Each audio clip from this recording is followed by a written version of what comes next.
ഏകദേശം 78. 70-75.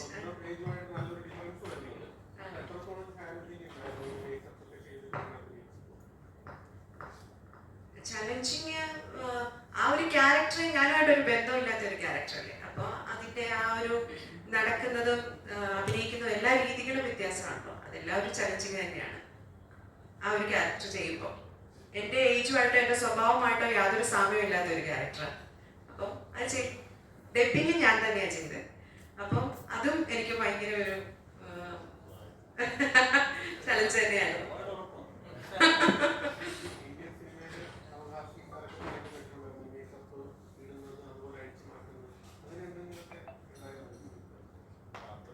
അധികം മേക്കപ്പ് ഹെയറിലായിരുന്നു വേണ്ടി വന്നിരുന്നത്. എന്നുവെച്ചാൽ ആ ഒരു മനോഹരനാണ് അത് കറക്റ്റായിട്ട് പറയുക. അപ്പം അത് ഞാൻ മനോജനോട് കൊടുക്കട്ടെ. അപ്പോൾ അതിനകത്ത് ഇങ്ങനെ സ്റ്റാറുകൾ വേണം, സ്റ്റാറുകൾ ഉണ്ടെങ്കിൽ നമുക്ക് തിയേറ്ററുകളിൽ റിലീസ് ചെയ്യാൻ പറ്റുള്ളൂ, അല്ലെങ്കിൽ തിയേറ്ററുകൾ വേണം എന്നൊരു ഇതവർ മുന്നിലേക്ക് വെച്ചിരുന്നില്ല. അത് ഒരു തരത്തിൽ എനിക്ക് ഗുണകരമായതെന്ന് പറഞ്ഞു കഴിഞ്ഞാൽ എനിക്ക് ക്യാരക്ടേഴ്സിന് പറ്റിയ ആക്ടേഴ്സിനെ തിരഞ്ഞെടുക്കാൻ പറ്റിയ എന്നുള്ളതാണ്. ഈ പറയുന്ന പോലെ തിയേറ്ററുകളുടെ അവര് പറയുന്ന ഒരു നമ്പേഴ്സ് ഓഫ് തിയേറ്റേഴ്സ് ഉണ്ട് ഈ പടം റിലീസ് ചെയ്യാവുന്ന ഒരു അറൌണ്ട് 50 അടുത്ത് നിന്നാണ് അവർ പറയുന്നത്. അപ്പൊ അത്തരം തിയേറ്ററിൽ ഉണ്ടാവുന്നതാണ് വിശ്വസിക്കുന്നത്. സ്ഥാനങ്ങളില്ലാത്തതിന്റെ കുറവ് തീർച്ചയായും സിനിമയ്ക്ക് ഉണ്ടാവും. അത് നമ്മുടെ സിസ്റ്റം അങ്ങനെയാണല്ലോ പോയിക്കൊണ്ടിരിക്കുന്നത്. അത് മാറിയാൽ മാത്രമേ നടക്കുള്ളൂ. സിനിമയെ ആത്യന്തികമായിട്ട് ഇഷ്ടപ്പെട്ടു തുടങ്ങിയാൽ മാത്രമേ അതില്ലാതിരിക്കുള്ളൂ.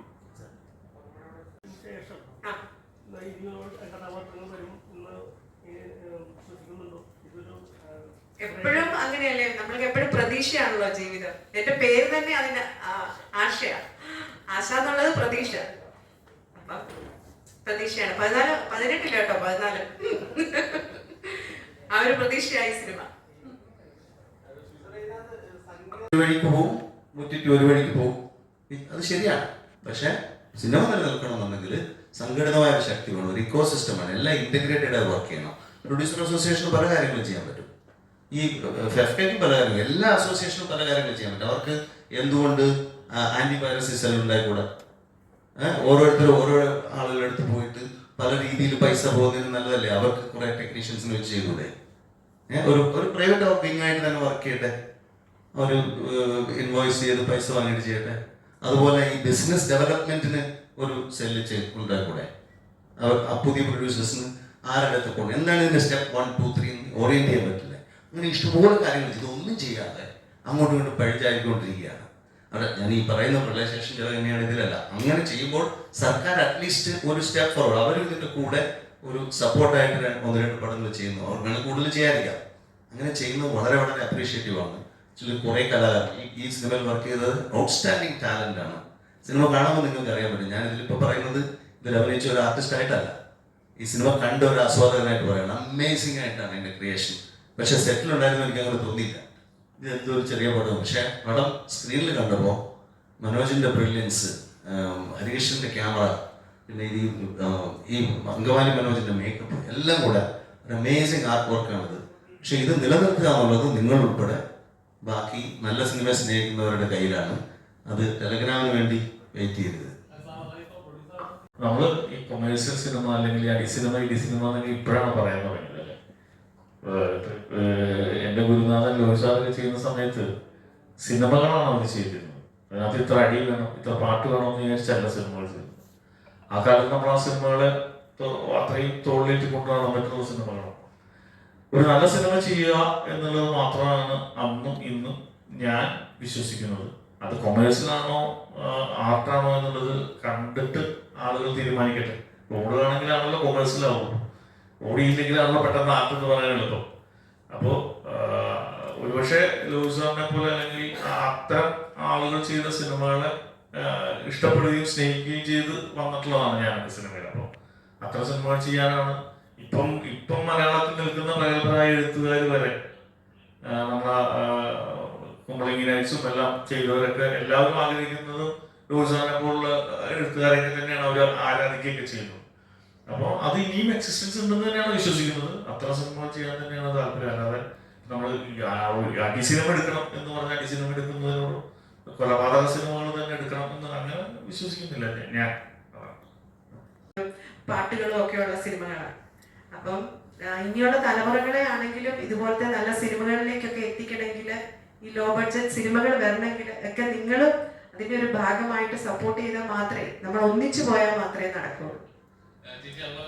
സിനിമകളിൽ ഉണ്ടാകുന്ന വയലൻസുകൾ എന്റർടൈൻ ചെയ്യുന്ന യൂത്തിന് കുറെ കൂടെ റിലേറ്റ് ചെയ്യാൻ പറ്റുന്ന തിയേറ്ററിൽ വീണ്ടും വീണ്ടും കാണാൻ ആഗ്രഹിക്കുന്ന സിനിമകൾ കുറച്ചുകൂടെ ആക്ഷൻ വയലൻസ് ഉള്ള അങ്ങനത്തെ പടങ്ങളൊക്കെയാണ് എന്ന് പറയപ്പെടുന്നത്.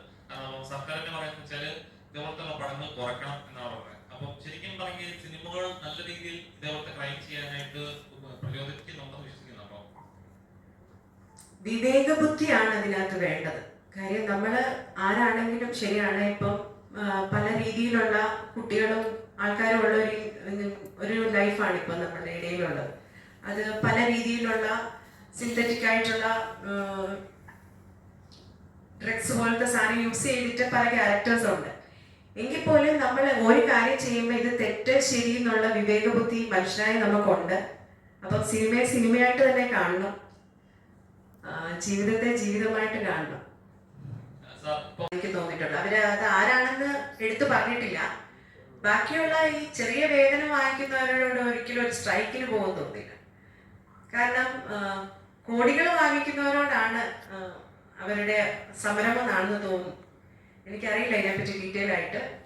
അതിൽ അമ്മ അസോസിയേഷനൊക്കെ ഇടപെട്ട് സംസാരിക്കുന്നുണ്ട്. എപ്പോഴും സ്ട്രൈക്കിലേക്കൊന്നും പോകാതെ എല്ലാ കാര്യങ്ങളും ഒരു മേശയുടെ ചുറ്റിനും ഇരുന്ന് തീർക്കുന്നതാണ് എപ്പോഴും നല്ലത്. 14 വർഷത്തെ ഇൻഡസ്ട്രി എത്ര എക്സ്പീരിയൻസ് ഉള്ള ഒരു ആക്ടർ എന്ന നിലയിൽ ഞാൻ ചോദിക്കുകയാണ്. അപ്പം പല സിനിമകളിലും പല ഇപ്പം ആക്ടേഴ്സ് ഒക്കെ വന്ന് കഴിയുമ്പോൾ സിനിമയിൽ അഭിനയം കഴിഞ്ഞ് അടുത്ത പരിപാടി നോക്കി പോകാന്നുള്ളതല്ല, അതിന്റെ പ്രൊമോഷൻ ടൈമിൽ നിൽക്കുക എന്ന് പറയുന്നത് ഒരു സിനിമയെ വിജയിപ്പിക്കാനായിട്ട് മുന്നിട്ട് കിടക്കുന്ന ഒരു അവരുടെ ഭാഗത്ത് നിന്ന് ഒരു എഫേർട്ട് കൂടിയാണ്. പക്ഷെ പല സിനിമകളും പല അഭിനേതാക്കളും മുന്നിട്ട് ഇറങ്ങുന്നില്ല. അഭിനയിച്ച് കഴിഞ്ഞ് കാശും മേടിച്ച് പോവുക എന്നുള്ള സിനിമ സ്നേഹിക്കുന്നവരാണെങ്കിൽ അതിന്റെ പ്രൊമോഷൻ സമയത്ത് പറഞ്ഞതാണ്. തീർച്ചയായിട്ടും വേണം. പല ആക്ടേഴ്സും കഴിഞ്ഞ ദിവസവും ഉണ്ടായിരുന്നു, വിവാദം ഉണ്ടായിരുന്നു. അത് ഓരോരുത്തരെ ഡിപ്പെൻഡ് ചെയ്തിരിക്കും. ഇപ്പം ഞാൻ ചെയ്ത ഓരോ ചെറിയ ക്യാരക്ടേഴ്സ് പോലും എനിക്ക് മാക്സിമം പ്രൊമോട്ട് ചെയ്യാന്നുള്ള എൻ്റെ സോഷ്യൽ മീഡിയയിൽ കൂടെ ഞാൻ ചെയ്ത ഓരോ സിനിമകളുടെയും ചെയ്തിട്ടുണ്ട്. എനിക്ക് പലരും എന്നോട് ആ സമയത്ത് ചോദിച്ചിട്ടുണ്ട് ഓൺലൈൻ മാർക്കറ്റിംഗിലേക്ക് ഇറങ്ങിയോ എന്ന്. അങ്ങനെ പോലും ആൾക്കാർക്ക് സംശയം വന്നിട്ടുണ്ട്, പക്ഷെ ഓൺലൈൻ മാർക്കറ്റിംഗ് ഹാൻഡിൽ ചെയ്യുന്നുണ്ടോ ഇപ്പോൾ. കാര്യം അവരുടെ സ്വപ്നങ്ങളാണ് ഒരു മനുഷ്യനെ, അത് എഴുതുന്ന ആൾ മുതൽ എത്ര പേരുടെ അധ്വാനമാണ് ഒരു സിനിമ. അപ്പം ഓൺലൈൻ മാധ്യമക്കാർ ഒരു സിനിമ ഇറങ്ങുമ്പോൾ ഉള്ള റിവ്യൂ കൊടുക്കുമ്പോൾ ശരിക്കും ഞങ്ങളെപ്പോലുള്ളവർക്ക് വലിയ ബുദ്ധിമുട്ടും സങ്കടങ്ങളും വരാറുണ്ട്. കാര്യം ഒത്തിരി പേരുടെ അധ്വാനമാണ് ഒരു സിനിമ തിയേറ്ററിൽ എത്തിക്കുക എന്നുള്ളത്.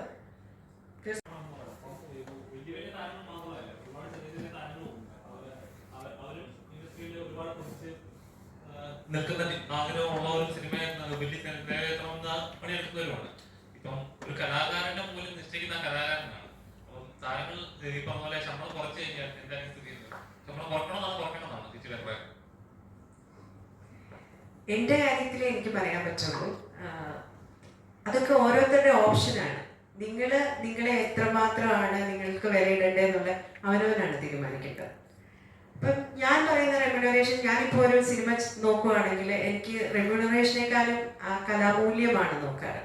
എനിക്ക് സിനിമയോടാണ് എനിക്ക് കൂടുതൽ ഇഷ്ടം. അപ്പം ഞാനെപ്പോൾ സിനിമ ചെയ്താലും, കാരണം എനിക്കറിയാം ആ ഒരു ബുദ്ധിമുട്ടറിയാം. ഞാൻ പറഞ്ഞല്ലോ 14 വർഷത്തെ എൻ്റെ കാത്തിരിപ്പോണ്ട് എനിക്കറിയാം ഒരു സിനിമയിൽ നമ്മൾ പലതരം ബുദ്ധിമുട്ടുന്നവരുണ്ട്. എനിക്ക് ഒരുപാട് സുഹൃത്തുക്കളുണ്ട്, ഡയറക്ടേഴ്സ് ഉണ്ട്, സ്ക്രിപ്റ്റ് റൈറ്റേഴ്സ് ഉണ്ട്, പ്രൊഡക്ഷൻ സൈഡിലുള്ളവരുണ്ട്. അവരൊക്കെ ഒരു സിനിമ ഉണ്ടാവാൻ ഉള്ള പെയിൻ ഞാൻ അവരോട് സംസാരിക്കുമ്പോഴും എൻ്റെ ഫ്രണ്ട്സൊക്കെ സംസാരിക്കുമ്പോഴും എനിക്കറിയാം അവരതിനകത്ത് എത്ര സ്ട്രഗിൾ ചെയ്യുന്നുണ്ട്, അവരുടെ ഫാമിലി എത്ര സ്ട്രഗിൾ ചെയ്യുന്നുണ്ട് എന്നൊക്കെ അറിയാം. അപ്പൊ കൂടുതലും നമ്മൾ അവനവനാണ് തീരുമാനിക്കേണ്ടത് അവനവന്റെ റെമ്യൂണറേഷൻ. ആഗ്രഹിക്കേണ്ടത് അവരും കൂടി ആഗ്രഹിക്കേണ്ടതാണ്, അവരും കൂടി അതിനകത്ത് നമ്മുടെ കൂടെ നിൽക്കേണ്ടതാണ്. അപ്പൊ അത് എന്തുകൊണ്ടാണ് നിൽക്കാത്തത് എന്നുള്ളത് ഒരു ഹ്യൂമൻ ബീയിങ് എന്നുള്ള നിലയിൽ തന്നെയാണ് എല്ലാവരും ഒരു സാധാ മനുഷ്യനായി പോകുന്നു എന്നുള്ളതാണ് അതിന്റെ കാര്യം. എനിക്ക് ക്യാരക്ടറിന് പറ്റിയ ആക്ടേഴ്സിനെ കണ്ടെടുക്കാൻ സത്യം പറഞ്ഞാൽ ഈ KSFDC പ്രൊഡക്ഷൻ ആയതുകൊണ്ടാണ് സാധിച്ചത്. ഒരു പ്രൊഡ്യൂസറാണ് ഇത് ചെയ്യാൻ പറഞ്ഞിരുന്നെങ്കിൽ ഒരു പക്ഷേ എന്നെ സ്റ്റാർസിനെ കൊണ്ട് ചെയ്യിക്കുമായിരുന്നു അല്ലേ. അപ്പോൾ അത് വലിയൊരു ഗുണമായിട്ട് തോന്നി. അത് തീർച്ചയായും ഈ സിനിമയ്ക്ക് ഗുണമായിട്ടുണ്ടെന്നുള്ളത് തന്നെയാണ് ഞാൻ വിശ്വസിക്കുന്നത്. കാരണം ഇതൊരു നമുക്ക് ജീവിതത്തിൽ നടന്നതാണെന്ന് തോന്നുന്നു, അല്ലെങ്കിൽ സിനിമ അങ്ങനെയാണല്ലോ, നമുക്ക് തോന്നണമല്ലോ നമ്മൾക്ക് അനുഭവിച്ചാണെന്ന് സംഭവിച്ചു, അങ്ങനെ തോന്നിക്കാൻ ഇവരെ കൊണ്ട് സാധിച്ചു എന്നുള്ളതാണ് ഏറ്റവും വലിയ കാര്യം. സ്ട്രെങ്ത് ഉള്ളത് കാരണം തയ്യാറായിരുന്നു. ഞാൻ പറഞ്ഞവരെ ആരും പറ്റില്ല എന്ന് പറഞ്ഞിട്ടുണ്ടായിരുന്നില്ല. പക്ഷേ KSMTC ആണ് ഇത് പ്രൊഡ്യൂസ് ചെയ്യണമെന്ന് പറഞ്ഞപ്പോൾ അവർക്ക് ലഭിക്കാൻ പോകുന്ന സാലറിയെ കുറിച്ചുള്ള ഒരു ധാരണ, ഞാനിപ്പോൾ അവരെ ഇത് പറയുകയല്ല, അപ്പൊ അത് കുറവാണെന്നുള്ളത് അവർക്ക് വലിയ അവരത് എന്താ പറയാ ഒരു ദാക്ഷിണ്യം കൂടാതെ നിരസിക്കുകയാണ് ചെയ്തത്. കാര്യം അവര് ക്യാരക്ടറൊന്നും അല്ല അവർ നോക്കുന്നത്, അവര് സാമ്പത്തിക നോക്കി തന്നെയായിരുന്നു അവരതിന് തയ്യാറായില്ലെന്നുള്ളതാണ് സത്യം. പക്ഷെ